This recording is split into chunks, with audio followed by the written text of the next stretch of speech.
우리 고백하겠습니다. 오늘은 주의 날입니다. 오늘은 주가 만드신 날입니다. 내가 기뻐하고 즐거워하기를 선택합니다. 아멘. 오늘도 두 번째 태도에 대해서 말씀을 드리겠습니다.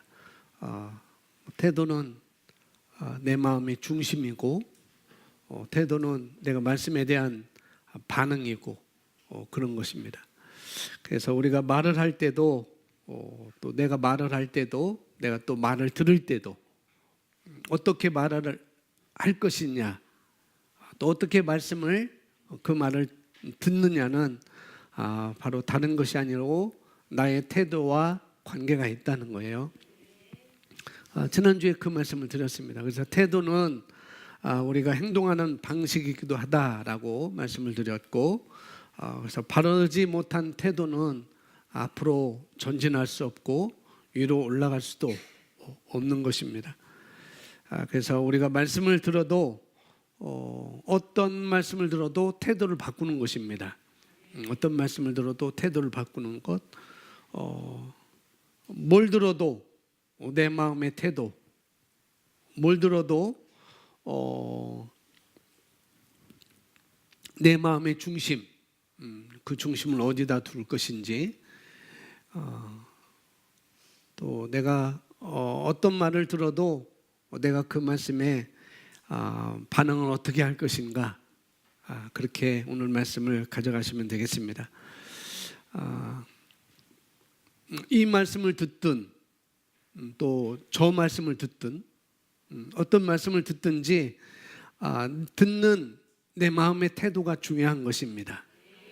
어떤 말씀을 듣든지 그래서 그것을 바꾸는 것입니다. 똑같이 이 말씀을 들어도 저 말씀을 들어도 나의 어떤 삐뚤어진 마음이라고 한다면은, 그 태도가 똑같다고 한다면은 그것을 바꿔야 되겠죠. 이 말씀을 들어도 저 말씀을 들어도 내 태도가 똑같다고 한다면은 그것을 바꿔야 됩니다. 왜냐하면 그것을 바꾸지 않으면은 그 열매가 계속 맺을 거예요. 바꾸지 않으면은 그 열매가 계속 맺게 되어 있습니다. 무슨 말씀을 듣든지 상관없어요. 말씀을 듣는 것은 상관이 없습니다. 왜요? 성경에 보면, 마태복음에 보면은, 마가복음에 보면은 가시밭도 말씀을 듣거든요. 그죠? 돌밭도 말씀을 듣고 가시밭도 말씀을 들어요. 그러나 이 순간 내가 어떤 태도를 취하느냐, 그것을 항상 오늘 체크해 나가시기 바랍니다. 오늘 말씀을 우리 함께 보시면서 가겠습니다. 성경 인물 중에 하만의 예를 통해 잘못된 태도를 주의해야 합니다. 우리는 가끔 성경의 인물 중 하만의 태도로 살아갑니다. 하만의 태도가 어떤 건지 우리 성경 에스더 3장 1절 말씀을 여러분 펴보시고 말씀을 보면서 보겠습니다. 하만의 태도, 잘못된 태도가 무엇인지 구약성경에 에스더가 어디 있는지 잘 모르겠죠. 구약성경에 있습니다. 찾아와서 보시면 되겠습니다. 자, 1절에 보면은 제가 다른 성경으로 읽어드릴게요. 메시지 바이블로 제가 읽어보겠습니다. 여러분은 여러분이 가지고 있는 성경을 보시면 되겠고요. 3장 1절에 얼마 후에 아하수에로 왕은 아각 사람 함부다다의 아들 하만을 최고위 관직에 앉혔다. 왕의 문에서 일하는 모든 신하는 왕의 명령에 따라 하만 앞에 무릎을 꿇고 절하며 그에게 예를 갖추었다. 시작을 얼마 후에, 또 여러분이 가지고 있는 제가 우리 교회에서 보고 있는 개정 성경이나 킹제임스 성경에는 그 후에라고 이렇게 나와 있습니다. 그 후에는 뭐냐면은 2장으로 돌아가는 거죠. 2장. 2장이 어떤 내용인가 하면은 아하수에로의 아하수에로, 바벨론 왕이에요. 바벨론 왕이 바벨론 왕을 죽이려는 그런 모함이 있었습니다. 그것도 신하들이 이 왕을 죽이고 우리가 원하는 왕을 세우자. 그리고 자기들이 뭐를 정권을 잡든지 뭐를 하려고 지금 이 바벨론 이 당시의 왕을 죽이려고 그랬어요. 근데 그것을 모르드게가 그걸 들어요. 그리고 그것을 자기 누이에게 에스더에게 그걸 말을 해서 에스더가 왕비였어요. 그래서 그것을 왕한테 얘기를 하니까 그것을 조사를 하게 되고 그것이 사실이어서 그 사람들을 다 죽이게 됩니다. 그 일을 있은 후에 이제 3장 1절이 넘어오는 거죠. 아마도 여기 보니까 하만이라는 사람을 설명하고 있어요. 일정이 뭐예요? 하만이라는 사람을 설명하고 있는데 아마 2장에 있었던 그 일에 대해서 이 하만이 어떤 공적을 세우지 않았는가라는 그런 생각을 해볼 수 있습니다.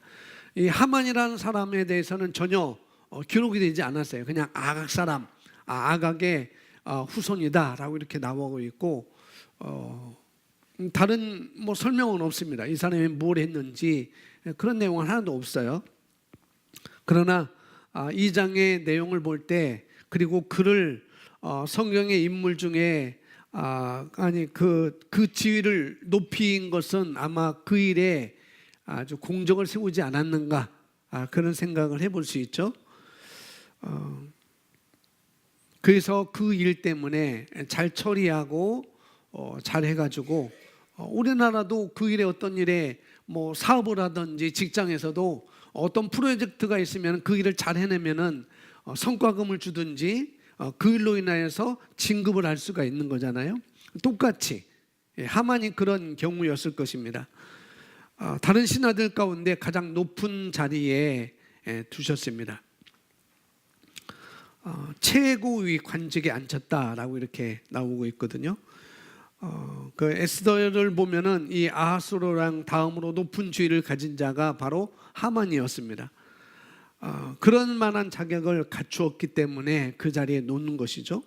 그리고 2절에 보면은 그러나 모르드게만은 예외했다.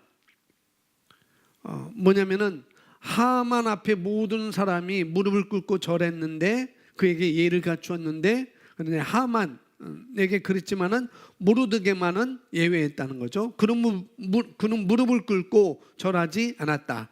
왕의 문에서 일하는 신하들이 그 일로 모르드게에게 물었다. 어째서 왕의 명령을 거역하는 거요? 이렇게 신하들이 물은 거죠. 왕 말고는 모든 이들이 왕의 가족 말고는 모든 이들이 이 하만 앞에 절을 했었는데 그를 만나는 모든 사람들이 고개를 숙여서 고개를 숙일 뿐만 아니라 절을 했습니다. 절을 했어요. 마치 왕한테 하듯이 그 나라의 통치권자인 왕한테 하듯이 하만에게 그랬는데 그런데 이 모르드게 하는 사람은 그 왕의 대궐 문직이었습니다. 그런데 이 왕이 하만에게 이렇게 절해라 라고 하는 그런 말에 따르지 않고 모르드게는 절하지 않죠. 그래서 사절에 보니까 또 이렇게 말합니다. 그들이 날마다 타일렀으나 모르드게에게 야 그러지 마라. 그러지 마라. 너 큰 코 다칠 수가 있어. 작은 코였지만 큰 코 다칠 수 있어. 그러니까 너 조심해. 그러지 마. 라고 이렇게 달랬음에도 불구하고 그는 듣지 않았다. 그래서 그들은 무슨 조치를 취해야겠다 싶어 하만에게 갔다. 모르드게는 그들에게 자신이 유대임을 밝힌 상태였다. 모르드게는 자신이 어떤 사람이라고요? 어느 나라 사람? 유대인이라고 이미 밝힌 상태였다는 거죠. 유대인이었기 때문에 하나님을 경외하는 유대인이었기 때문에 하나님 외에는 그 어떤 누구에도 또 잘해야 하나님 외에 잘해야 왕에게만 절을 하는 것이었지 유대인들은 그런 것이 있었죠. 그래서 내가 하나님께 절을 하는 것이지, 또 잘해야 왕에게 내가 절을 하는 것이지 내가 이 하만에게까지 절할 필요가 없다라고 이렇게 생각해서 고개를 숙이지 않은 것이죠. 절을 하지 않은 것이죠. 그것을 하만의 측근들이 보게 됐고 그것을 이야기합니다. 그러면서 5절에 이렇게 말합니다. 하만은 모르드게가 자기 앞에 무릎 꿇고 절하지 않는 것을 보고는 봤어요. 듣기만 한 게 아니고 이제는 봤습니다. 보고는 화가 치밀었다. 뭐가 치밀었다고요? 화가 치밀었어요. 그런데 모르드게가 유대인인 것을 알고 나자 유대인 한 사람을 죽이는 것으로는 성이 차지 않았다. 그는 모르드게뿐 아니라 아수에로의 나라에 있는 모든 유대인들을 제거할 방도를 궁리했다. 이렇게 됩니다. 하만은 그 이야기를 들을 때 화가 치밀었다고 그랬어요. 그리고 그걸 봤을 때 또 화가 치밀었죠. 뭐라고요? 자기가 무시를 당했다고 하는 생각. 내가 왕이 나를 이렇게 세웠는데 나를 무시해. 일개 궁궐 문지기가 나를 이렇게 무시해. 그렇게 생각했던 거죠. 이 하만은 자기 중심적이었어요. 자기 중심적인 거. 자기가 중심에 있다는 거죠. 자기 중심적이라는 것은 자기가 중심에 있다는 것이고 또 자기가 너무 중요한 거예요. 다른 사람 몰라도 내가 너무 중요한 것이고 그래서 자존심이 상한 것이죠. 자기 중심적이고 자기가 너무 중요하기 때문에 그래서 자기에게 절하지 않는 그 모르드게를 볼 때 화가 치밀었던 것이죠. 자존심이 상했다는 것이죠. 자기만 중요한 거예요. 자기만. 내 중심으로 돌아가야 되는데 왜 내 중심으로 돌아가지 않지? 라고 하만은 생각했죠. 그게 하만의 태도였습니다. 하만의 측근들이 모르드게의 민족들이 온 나라에 흩어져 사는 것을 알았죠. 보면은 1장에 보면 에스더 1장에 보면은 그 당시 바벨론이 모든 지역을 다 통치하고 있었습니다. 로마까지 이스라엘뿐만 아니라 유대 나라뿐만 아니라 성경에 보면은 127개 나라를 이 바벨론 제국이 다 통치하고 있었어요. 그런데 이 바벨론이 127개국에 통치하고 있을 때 온 유대인들이 거기에 다 퍼져 있었던 거죠. 한 사람만 죽이는 것이 아니라 127개 나라에 있었던 그런 민족에 있던 모든 사람을 죽이고자 이렇게 생각했던 것이죠. 그래서 하만은 모르드게와 그 민족, 유대 민족을 멸절시키기로 작정합니다. 그리고 왕한테 칙령을 받아내죠. 그리고 왕은 그것에 대해서 반지를 받아요. 저도 반지를 받았잖아요. 반지를 왕의 도장을 찍을 수 있는 것, 그런 반지를 받습니다. 이유가 뭐라고요? 자기가 무시당했다는 그 한 가지 때문에 내 자존심이 상했어. 내 자존심 상했어. 우리로 말하면은 사람들 앞에서 내게 창피를 줬네요. 그런 것 때문에, 그런 생각 때문에 그렇습니다.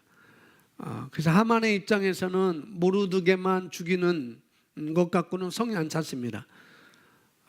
누가 그래요? TV를 보면은 그런 일이 많이 나잖아요.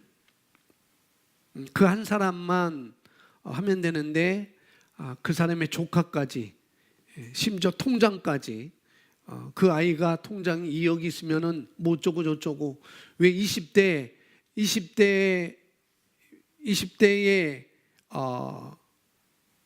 청년이 어떻게 2억을 가질 수 있느냐, 아주 그런 것까지.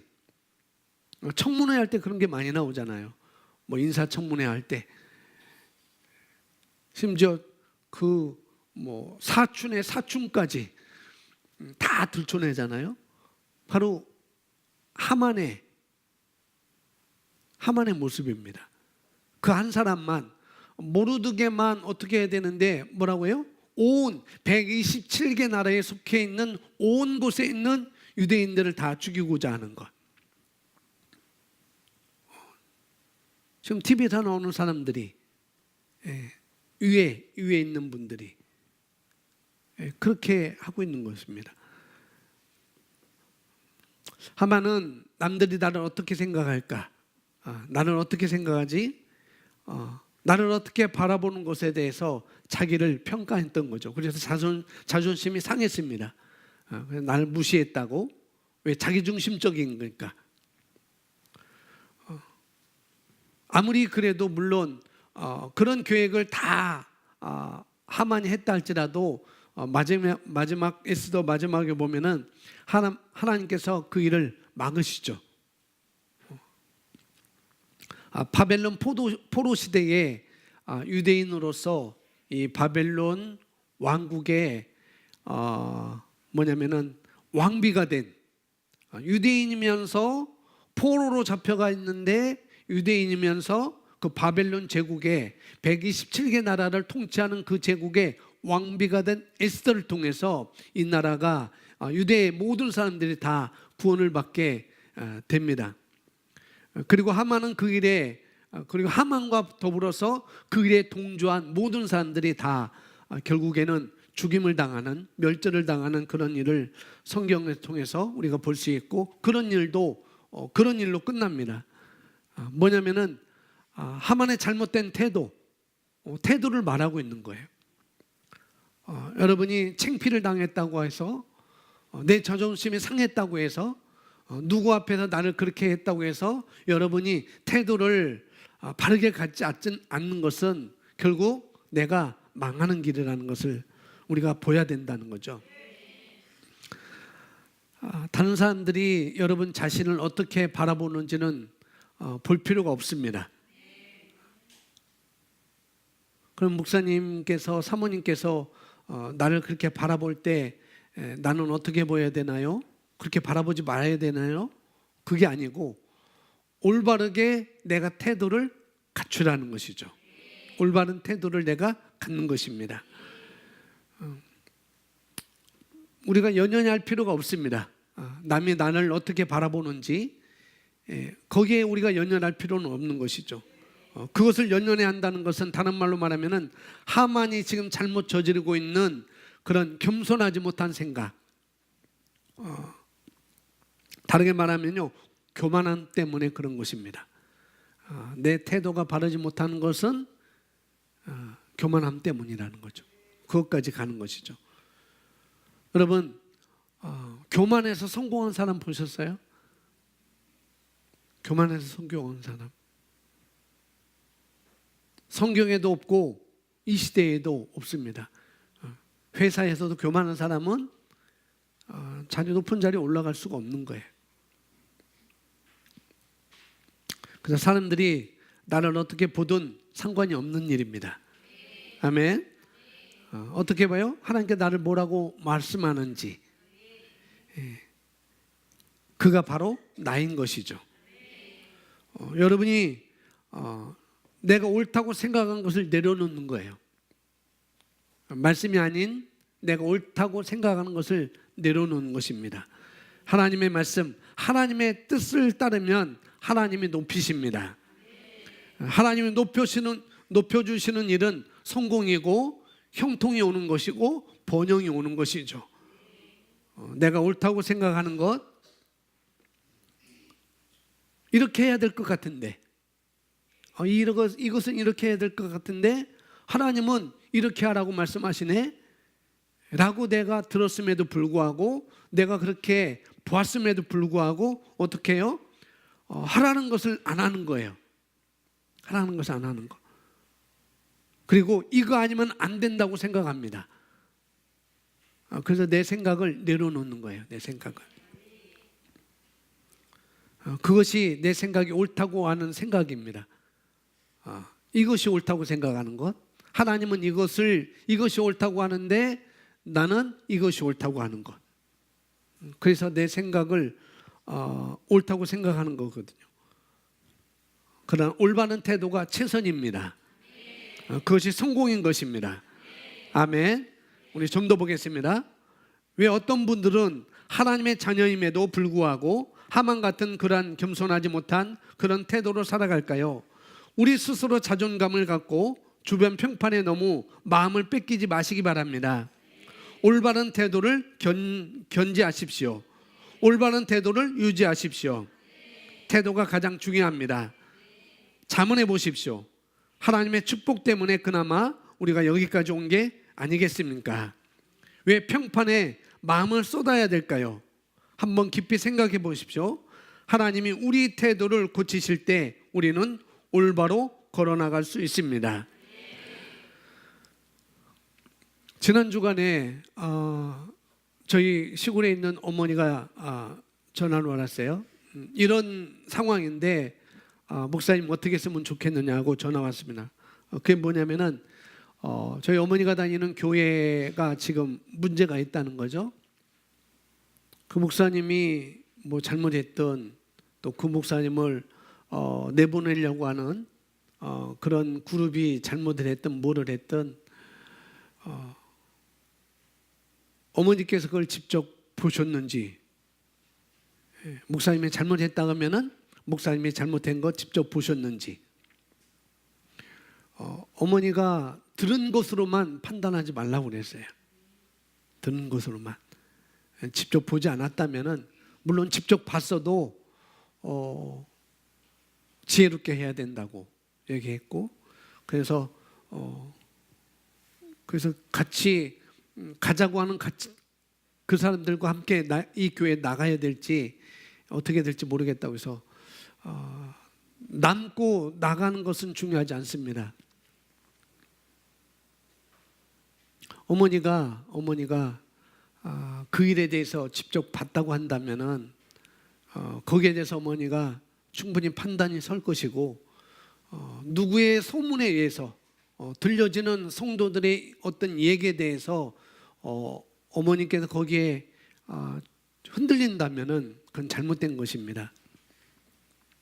그건 잘못된 것이고, 다음에 목사님 오셔서 잘할 수도 있고, 그걸 기대하고 내가 말씀을 공급받는데 더 기도하고, 어머니 지금은 기도할 것이지 다른 사람의 얘기를 들을 것도 아니고 말씀으로 어머니가 중심을 잡는 것이 필요합니다. 그러면서 그랬어요. 성경 얘기를 들려줬습니다. 어머니, 성경에 보니까요, 가늠한 여인이 잡혀왔어요. 사람들이 끌고 온 거죠. 근데 어떤 여인이 끌려오니까 이 사람 저 사람들이 다 따라오는 거죠. 도대체 무슨 일이야? 도대체 무슨 일이야? 얘기 들어보니까 이 여인이 가늠했대. 이 여인이 가늠했대. 라고 해서 가늠한 사람은 돌로 쳐 죽이라. 모세 율법에 돌로 쳐 죽이라 했잖아. 그래서 잘 됐다. 해서 모든 사람이 다 돌을 집어서 던지려 할 때 그런 얘기를 해줬어요. 예수님이 그런 사람들을 어떻게 얘기했는지 오늘 성경이 그것을 얘기하고 있습니다. 오늘 성경 요한복음 8장 말씀이거든요. 제가 써놓지는 않았습니다. 한번 찾아서 보시면 되겠고요. 예수님이 이런 문제를 어떻게 다루시는지 우리가 배워야 된다는 거죠. 이건 태도의 문제입니다. 저희 어머니한테도 얘기해서 태도의 문제라고. 만약에 여러분이 피를 흘리는데 손을 넣는다고 한다면 여러분이 정죄를 받게 될 것입니다. 누군가 비난하는 것에 여러분이 비난한다면 여러분도 비난을 받을 거예요. 왜요? 사람은 무엇으로 심든지 그대로 거둔다고 말씀하고 있으니까. 그래서 어머니한테 그랬어요. 거기에 엄마가 손 얹을 필요가 없습니다. 동조할 필요 없어요. 많은 사람들이 그러는데요. 목사님, 많은 사람들이 그러는데요. 그러면서 또 출애굽기 민수기 얘기했죠. 13장 10명이 많은 사람들이 못 들어간다고 얘기했지만은 결국은 우리는 민주주의가 아니고 하나님의 말씀에서 어떻게 말하는지 그걸 바라봐야 되지. 많은 사람들이 그런다고 해서 엄마까지 그렇게 따라갈 필요는 없다고. 엄마가 그렇게 심으면은 엄마 자녀인 김 목사가 그렇게 받을 수 있으니까 정신 똑바로 차리라고 그랬어요. 왜요? 심은 대로 거두니까. 어려울 때, 힘들 때, 교회 문제가 있을 때 떠나가려고 하지 말고 목사님을 기도하고, 설령 나쁜 소리 들려도 그건 하나님께서 하실 일이지 사람이 할 일이 아니고 세상 법적으로 갈 일도 아니고, 그게 절대 동조하지 말라고 그랬어요. 누가 뭐래도 듣지 마시고 저는 제가 잘 알아서 판단하고 결정하겠습니다. 우리는 정죄할 수 있지만은 우리는 용서할 수도 있습니다. 그죠? 정죄할 수도 있고 용서할 수도 있어요. 우리는 의심할 수도 있지만은 또 믿을 수도 있습니다. 정말 그래? 정말 그래? 의심이 있을 수 있지만은 그렇지 않다는 것을 믿을 수도 있는 거예요. 우리는 정말 절망을 볼 수도 있지만은 우리는 희망을 볼 수도 있는 것이죠. 이건 태도의 문제라고요. 태도의 문제. 우리만큼 말씀에서 말하는 지혜롭게, 말씀에서 말하는 지혜롭게 올바른 태도로 생각하고 우리는 선택하자고요. 저 요한복음 8장 보겠습니다. 요한복음 8장 3절부터 보겠습니다. 요한복음 8장 3절. 그때 서기관들이 바리새인들이 간음하다가 3절부터 우리 6절까지 함께 있습니다. 시작. 그때 서기관들과 그들이 이렇게 말하면 고발할 조건을 얻고자 하여 예수를 시험함이라. 예수께서 몸을 굽히사 손가락으로 땅에 쓰시니. 정말 희한한 행동이시죠. 예수님이 한 행동. 지금 간음하다가 잡혀온 여인이 있어요. 그리고 그들이 모세의 율법에 따라 돌로 쳐 죽이는 게 그들의 관습이었습니다. 율법인데 그런 질문을 하고 있어요. 그렇게 들이대고 있는데 주님은 쭈그리고 앉아서 바닥에다가 땅에다가 뭘 쓰고 있죠. 7절 시작.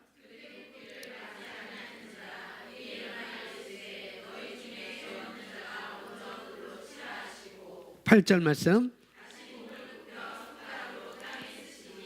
그들이 이 말씀을 듣고 양심의 가책을 느껴 어른으로부터 시작하여 젊은이까지 하나씩 나가고 오직 예수와 그 가운데 섰는 여자만 남았더라. 그리고 10절 말씀에 예수께서 일어나사 여자 외에 아무도 없는 것을 보시고 이르시되 여자여 너를 고발하던 그들이 어디 있느냐? 너를 정죄하는 자가 없느냐?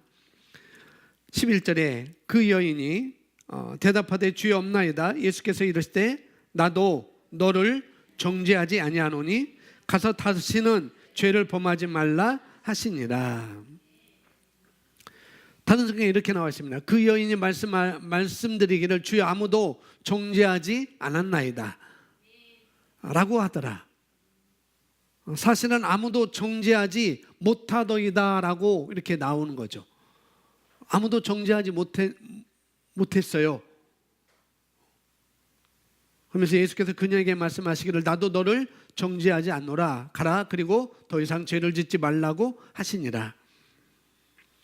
그것을 본 것도 아니고 또 단지 들은 것만 가지고 그 사람을 죽이려고 손을 얹는다고 한다면, 뭐냐면 확인할 수 없는 것에 손을 얹는다고 한다면, 내가 발을 내딛는다고 한다면 뭡니까? 그렇게 모의를 한다고 한다면 심은 대로 거둘 것입니다. 여러분, 성경은 말하기를 너희는 이상의 풍조를 따르지 말라고 말씀하고 있어요. 그래서 우리는 진단해야 됩니다. 말씀으로 내가 어느 자리에 서 있는지를 진단할 수 있으셔야 된다고요. 좋은 나무는 어떻게 구별할까요? 열매로. 열매로. 그 나무의 열매로 구별하는 것입니다. 여러분 입에서, 여러분 생각에서 무엇이 나온지를 한번 생각해 보세요. 그게 학생으로서 합당한 일인지, 그게 내가 직장에서 회사원으로서 합당한 일인지, 나가서 그리스도인으로서 합당한 일인지. 그래서 누구를 정죄하는 건 여러분의 몫이 아니라고요. 아니에요. 그래서 제 어머니에게 그랬어요. 절대 목사님을 정죄하지 말라고. 절대 목사님은 다른 사람과 똑같이 목사님을 욕하지 말라고. 그러면 그대로 거둔다고. 어머니는 거기에 그런 일에 손으로 같이 얹으면은 심은 대로 거두게 되니까 말씀에서 말하는 대로 생각하시고 바라보시라고. 그리고 절대 그런 일에 동참하지 말라고 제가 말씀드렸어요. 그러니까 이제 됐다는 거예요. 목사님 이제 됐어요 하고 전화 끊었어요. 자, 두 번째 패러그래프를 보시기 바랍니다. 인생 어느 지점에서 우리는 남들이 보는 나의 평판에 대해서 더 이상 마음에 두지 않게 됩니다. 친구들이 뭐라고 하든, 우리 학생들은 친구들이 뭐라고 하든, 또 사람들이 뭐라고 하든, 세상이 뭐라고 하든, 심지어는 누가 뭐라고 하든 평판 따위야 하찮은 문제로 전락되고 우리는 올바른 태도를 배양해 나갑니다. 저는 이런 사람들을 봅니다. 우리 교회도 그런 사람들이 있어요. 그분은 더 이상 유혹을 받지 않아요. 뭐 한다고요? 더 이상 유혹을 받지 않아요. 제가 오늘 하고 싶은 핵심이 바로 이것입니다. 그런 분들은 뭘 받지 않는가? 더 이상 유혹을 받지 않습니다. 왜요? 그런 사람을 가리켜서 우리는 심령이 가난한 자다라고 말하고 있습니다. 심령이 가난한 자. 나쁜 태도를 우리 인생에서 제해버리고 올바르게 살면 우리가 올바른 태도를 갖게 됩니다. 그리고 하나님께서 우리를 계속 승격시키십니다. 같이 고백합니다. 시작.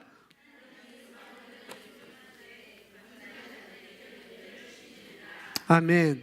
이 말씀이 베드로전서 5장 5절 말씀인데 야고보서 4장 6절에도 똑같이 나와 있어요.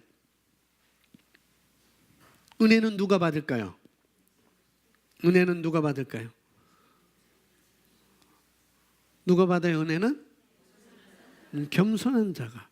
지금 여기에는 와이파이가 있습니다. 우리 복된교회 와이파이가 있어요. 누구나 다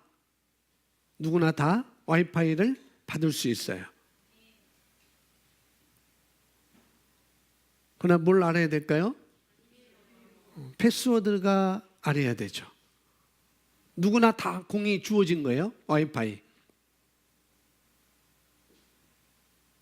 누구나 다 쓸 수 있어요. 5기가짜리. 그러나 뭘 알아야 그걸 내 것으로 가져올 수 있죠? 패스워드, 비밀번호를 알아야 가져올 수가 있어요. 똑같이 마찬가지로 이미 주어진 은혜를 여러분 삶 가운데 나타내는 것은 바로 뭐라고요? 겸손이라고요. 다른 말로 태도.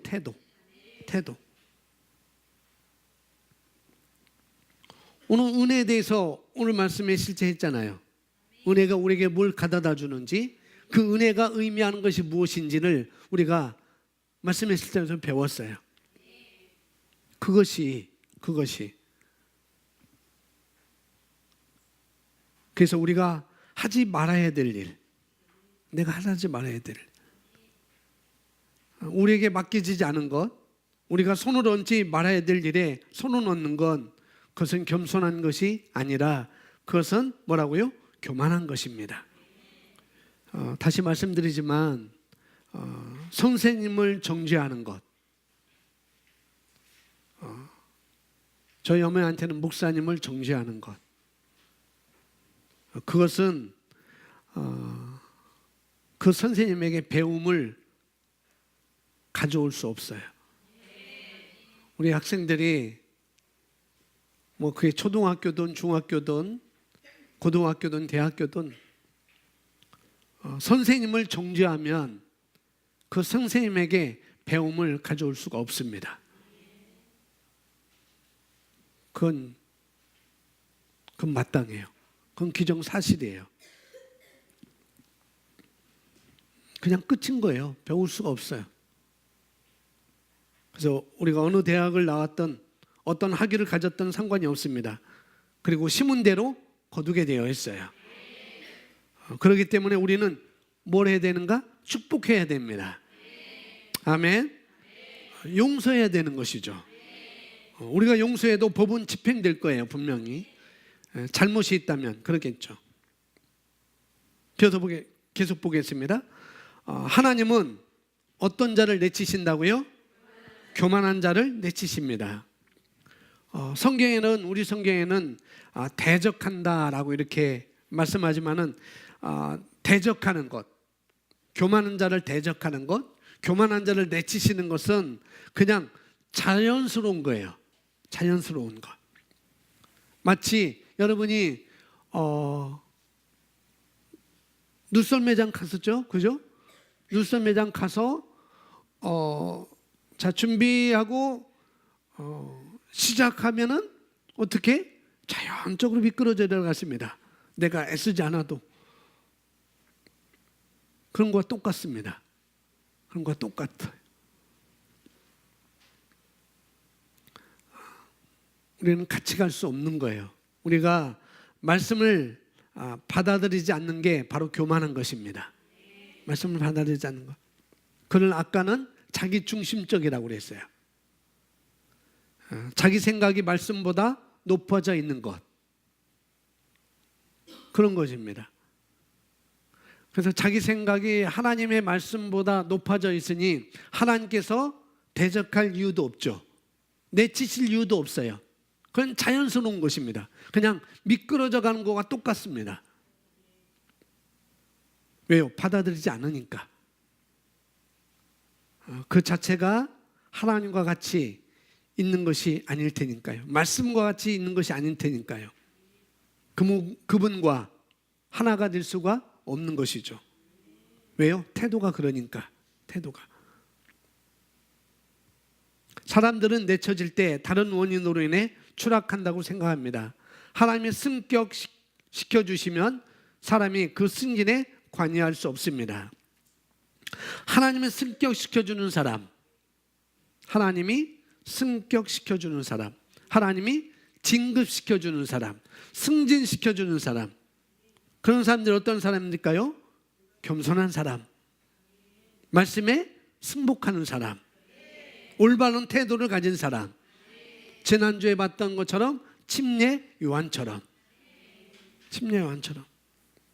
그래서 올바른 태도가 매우 중요합니다. 항상 현재 위치에 대해 분노하거나 불평하며 능력이 충천한데도 전진하지 못하는 사람들이 있습니다. 이유가 뭘까요? 거만함 때문입니다. 거만함. 이 거만함은 자기 잘난 것으로 가는 거예요. 거만이라는 것은 자기 잘난 것으로 가는 것이죠. 아까 말한 것처럼 하만이 그런 사람이에요. 하만이. 그리고 내가 나서지 말아야 할 때 내가 군중심리로 발을 내딛는 것도 역시 마찬가지입니다. 군중심리로 어머니 움직이지 마세요. 군중심리로 교인들이 와 그렇게 했다고 움직이지 마세요. 그렇게 말씀드렸어요. 올바른 태도가 매우 중요합니다. 항상 현재 위치에 대해 분노하거나 불평하며 능력이 충출한데도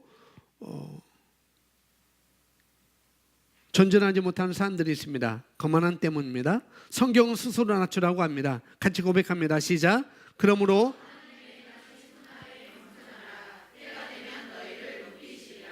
아멘, 할렐루야. 우리는 이런 자세를 취하는 것입니다. 이건 내가 하는 거예요. 능하신 손 아래서 겸손하는 것. 이건 내가 하는 것입니다. 높이는 것은 하나님이 하시는 것이고 나는 겸손한 거예요. 겸손만 가지면 돼요. 올바른 태도를 가지면 됩니다. 말씀에 반응하는 태도를 가지면 되는 거예요. 하나님의 말씀 아래 내 생각을 내려놓는 것. 말씀에서 그렇다고 한다면은 우리가 그런 줄 아는 거예요. 이해가 가든 안 가든. 목사님, 그건 이해가 안 가는데요. 그것은 자기가 말씀보다 높아져 있는 거예요. 그것은. 그래서 말씀에서 그렇다고 한다면 우리가 그런 줄 아는 거예요. 따라합니다. 하지만이라고 생각하지 마세요. 하지만 말씀에서 그렇다고 하는데 목사님 하지만 이런 생각을 하지 않는 것. 말씀에서 그렇다고 한다면은 내게 그렇게 들려졌다고 한다면은 목사님 하지만요라고 그렇게 말하지 않는 것입니다. 그게 올바른 태도인 것이고 그게 말씀에 반응하는 거예요. 대부분 하지만을 많이 하죠. 하지만 내 상황은 이렇잖아요. 하지만 내 문제는 크잖아요. 하지만 내 환경을 몰라서 그래요. 그런 생각도 그런 말도 하지 마시기 바랍니다. 뭐라고요? 하지만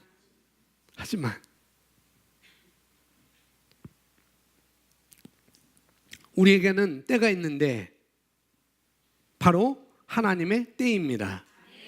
바로 하나님의 때가 되면 하나님이 우리를 높이십니다. 우리는 올바른 태도를 취하는 것. 다른 사람과 우리 인생을 비교하고 싶은 유혹을 물리쳐야 합니다. 침례 요한을 보고 통찰하셔야 됩니다. 요한복음 3장 29절 같이 고백합니다. 신부를 취하는 자는 신랑이나 서서 신랑의 음성을 듣는 친구가 크게 기뻐하나니 나는 이러한 기쁨으로 충만하니. 30절. 아멘. 정말 멋진 태도이죠. 나는 신랑이 아니라 신랑을 예비하러 오는 신랑 친구이니 이제 신랑이 신부를 만났으니까 신랑은 빛나야 되겠고 나는 새해야 돼. 세 번째 단락 보시면은 심령이 가난한 것은 무엇일까요? 이것은 태도에 관한 것입니다. 같이 고백합니다.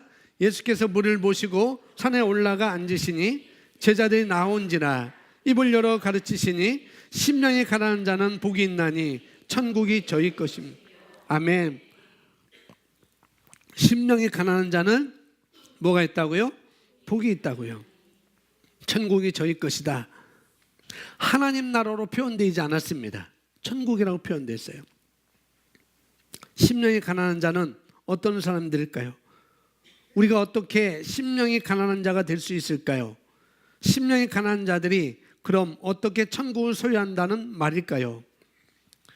그러니까 천국을 소유하는 것. 심령이 가난한 자는 천국을 소유하는 것에 대해서 산상수훈에서 우리에게 말씀을 해주고 있어요.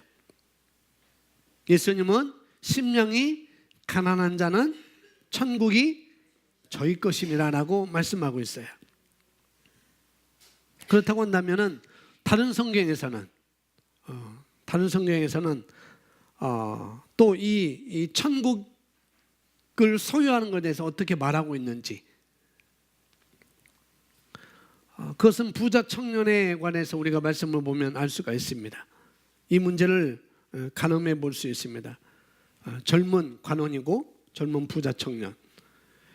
누가복음 18장입니다. 누가복음 18장 안 써 있습니다. 찾아서 보시면 되겠어요. 누가복음 18장 18절 말씀. 18절 우리 함께 있습니다. 어떤 관원이 주께 물어 말씀드리기를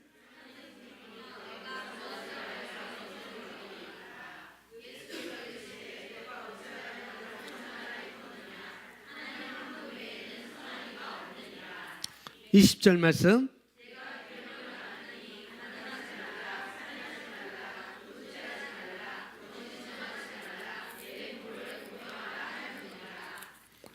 어, 20절 우리 다시 한번 읽어주실래요? 시작.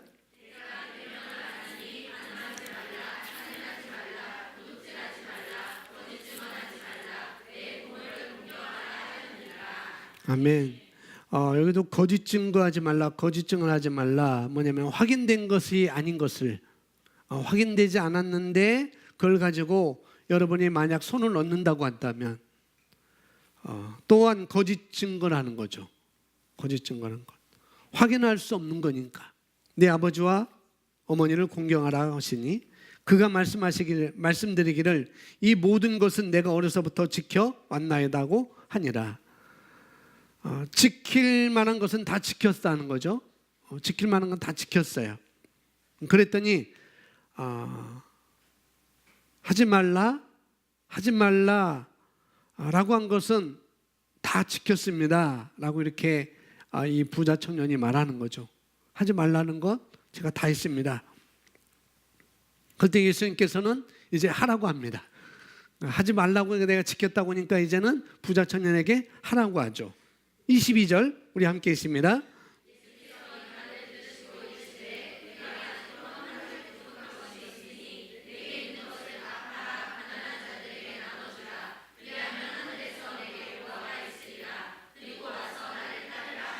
23절.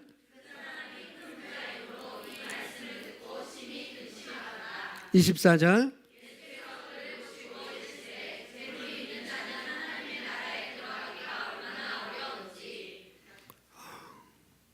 25절은 뭐 그냥 그렇습니다.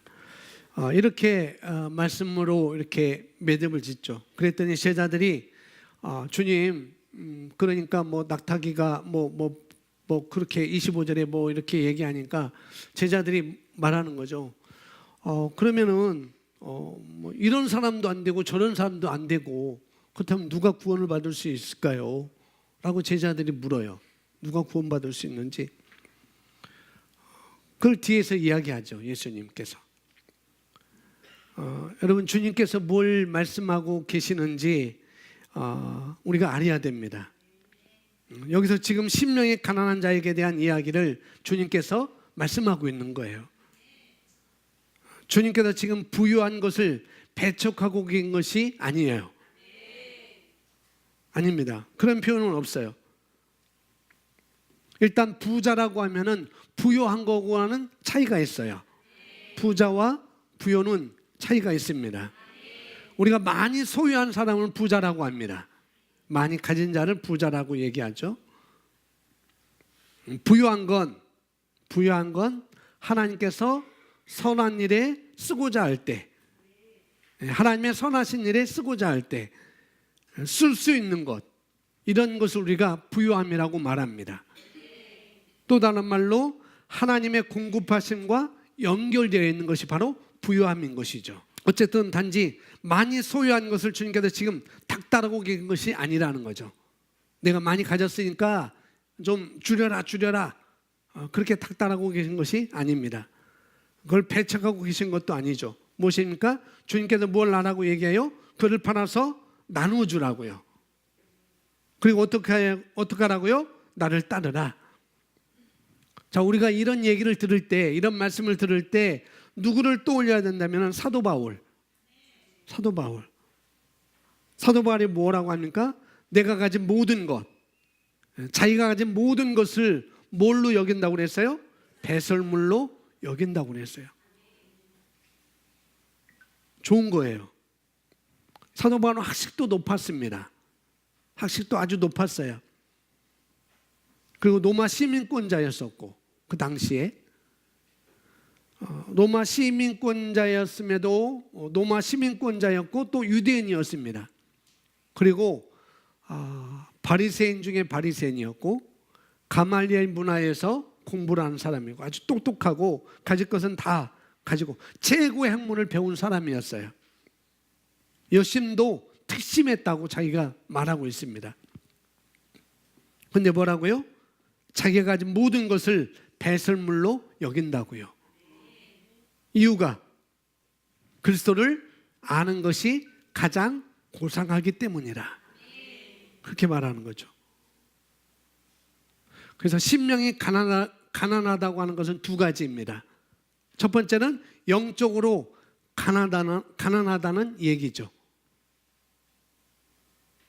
두 번째는 주님 외에 모든 것을 내려놓을 수 있다는 거예요. 그것이 바로 심령이 가난한 것입니다. 영적으로 가난한 것이고, 두 번째는 주님 외에 모든 것을 내려놓을 수 있다는 것입니다. 바꿔 말하면은 주님 한 분만으로 나는 부족함이 못 느껴요. 주님 한 분만으로 나는 좋아요. 만족해요. 나는 그분 한 분만으로 만족합니다. 그런 얘기인 것이죠. 우리가 어느 때가 되면 그와 같을 때가 있을까요? 어느 때가 되면. 많은 사람들은 안타깝게도 죽을 때 그럽니다. 나는 주님 한 분으로 만족했습니다 라고 죽을 때 이렇게 얘기하죠. 살 건 다 살아놓고 그렇게 얘기해요. 이제 아무것도 필요 없어요. 알면서도 갖고 가지 못하는 거 알면서 이제는 나는 아무것도 필요 없어요 라고 그렇게 얘기를 하죠.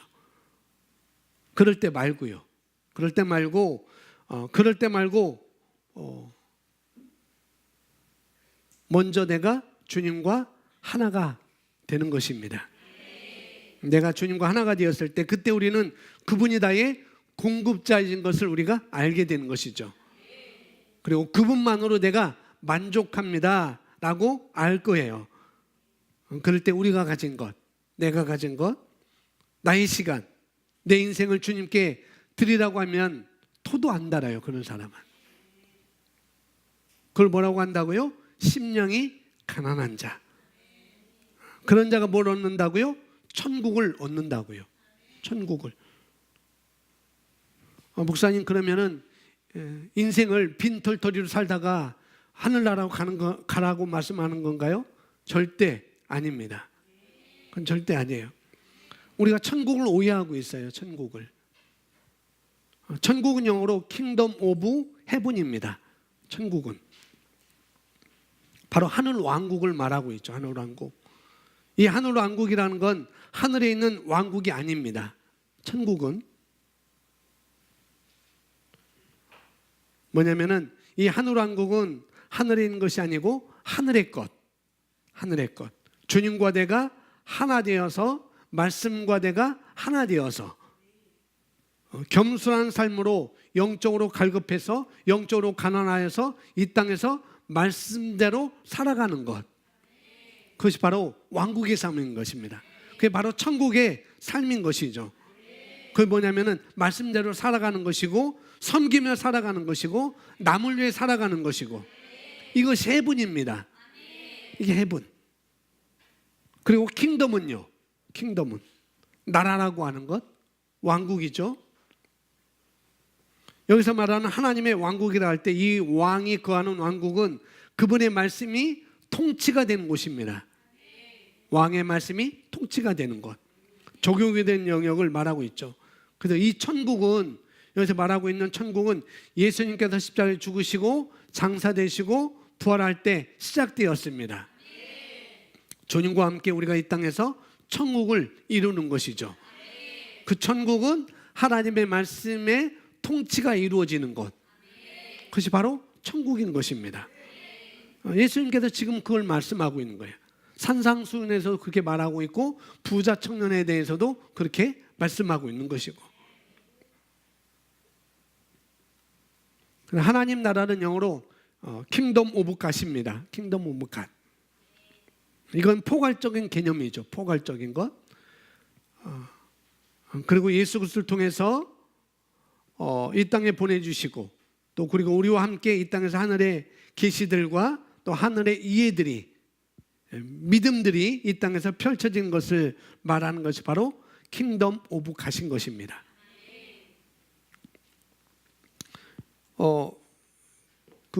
여기 우리 내용에는 어떤 치리자가 그분께 여쭈어 이르되라고 말해요. 치리자가.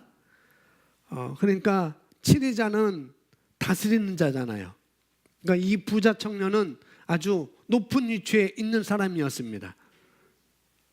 그분께 여쭈어 이르되 선한 선생님이여 내가 무엇을 하여야 영원한 생명을 상속받으리이까 하매 치리자 그 부자 청년이 소유한 재물 자체를 주님이 반대합니까? 아니라는 거죠. 문제는 부유함이 아닙니다. 주님은 청년이 주님 저는 당신을 원합니다. 다른 무엇도 만족을 줄 수 없어요 라고 하는 태도를 갖기 원하셨습니다.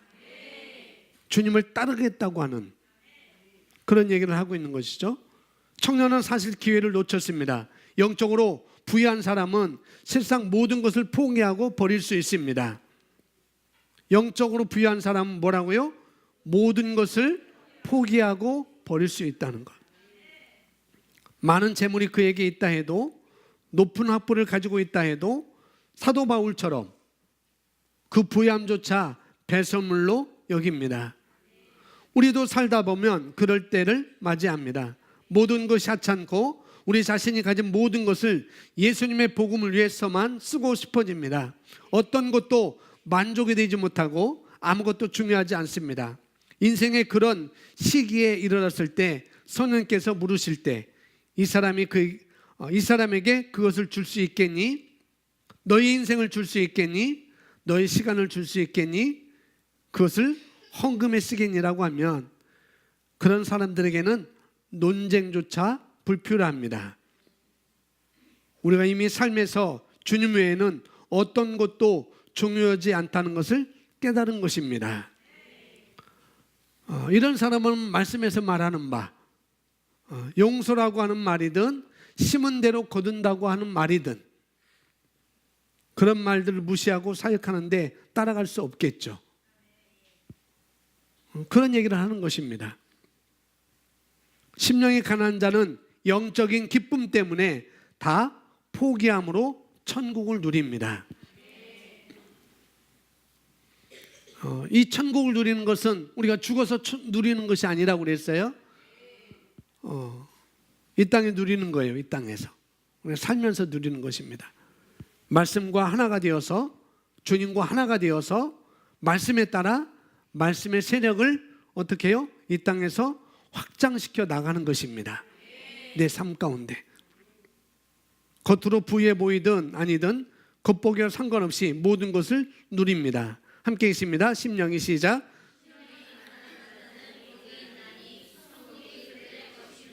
아멘. 심령이 가난한 자, 영적으로 갈급한 자, 영적으로 가난한 자, 그리고 나의 모든 만족은 주님 외에는 한 분밖에 없다는 것. 그것이 심령이 가난한 자. 그 자가 이 땅에서 천국을 누리며 살 수가 있습니다. 내 삶 가운데 다스리며 살 수가 있는 것이죠. 태도가 중요한 것입니다. 말씀이 들려질 때 여러분 상황 때문에, 여러분이 맞닥뜨린 그 일 때문에 하지만이라고 생각하지 마시고, 그렇게 마시고, 말씀이 그렇다고 한다면 이해가 안 가도 내가 발을 내딛는 것입니다. 그게 바로 태도인 것이고, 바로 좋은 태도인 것이고, 그 사람은 하나님이 높여주십니다.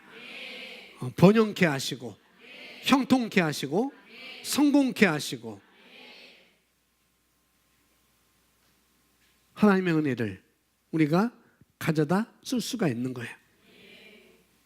그것은 패스워드가 있다고 그랬어요. 겸손한 태도. 겸손한 태도. 누가 여러분을 그렇게 보든 상관하지 마시고 말씀에서 말하는 나를 생각하세요. 그리스도 안에 내가 어떤 존재인지, 여러분의 아이덴티티, 그걸 생각하시기 바랍니다. 아멘. 네, 기도하겠습니다. 심령이 가난한 자는 복이 있나니 천국이 저희 것임이라고 말씀하셨습니다. 우리는 하나님의 형상으로 지어진 영적인 존재입니다. 또한 육체를 가진 우리들이에요. 영적인 존재임에도 영적인 존재이기도 하고 또 육체 안에 육체를 가진 사람들입니다. 저와 여러분은 하나님의 형상대로 지음을 받았습니다.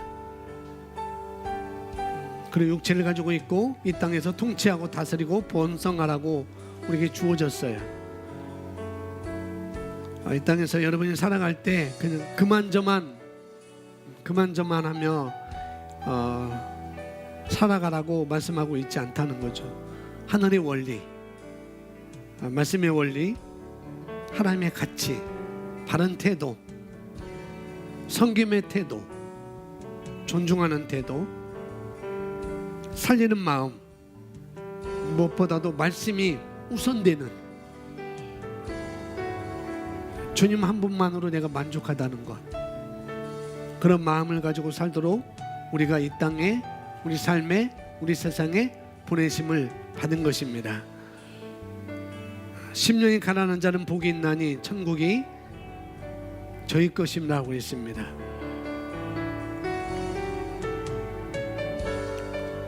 우리 이 땅에 살면서 천국을 맛보며 살 수가 있습니다.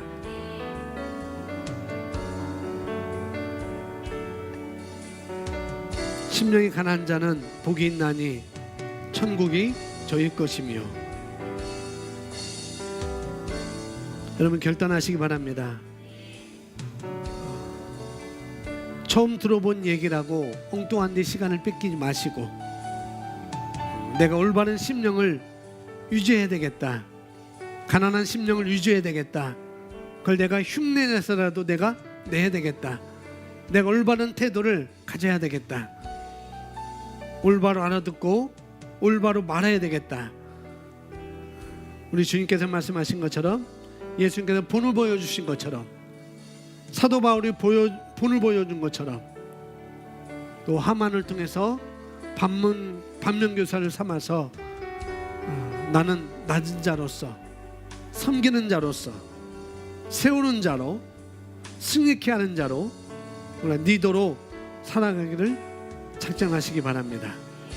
그렇게 작정하셨다면 고백하십시오. 함께 고백하면, 나는 섬기는 사람입니다. 나는 심령이 가난한 자입니다. 주님 한 분만으로 만족합니다. 아멘. 그렇게 고백하시고 여러분이 어떤 사람인지를 주장하시기 바랍니다. 함께 기도합니다. 할렐루야.